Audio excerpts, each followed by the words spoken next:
বল বৎস, কি হলো তোর আবার? আমার আগের বারে কাজ হয়নি, এইবারে যে আমি কোটিপতি হতেই চাই।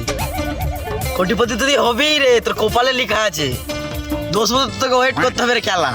বাবা আমাকে এমন একটা উপায় বলো আমি যেমন রাতারাতি কোটিপতি হয়ে যাই। তুই একটা কাজ কর, 10 কোটি টাকার লটারি কেটে। কোটি? আমার কাছে অত টাকা নাই বাবা।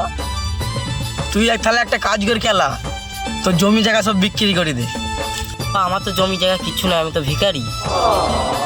অন্য তুই তাহলে পদ মারা। বাবা কিছু একটা করো না, বাবা কিছু একটা করো না, বাবা কিছু একটা করো। ঢুকে পড় খেলা, ঢুকে পড়। এমন এমন সিচুয়েশন জুটেও যায়। তো একটা উপায় আছে। খেলা নিচে দুটো বিকিয়ে দে, এখন 73 লাখ করে চলছে। আমার কত হবে?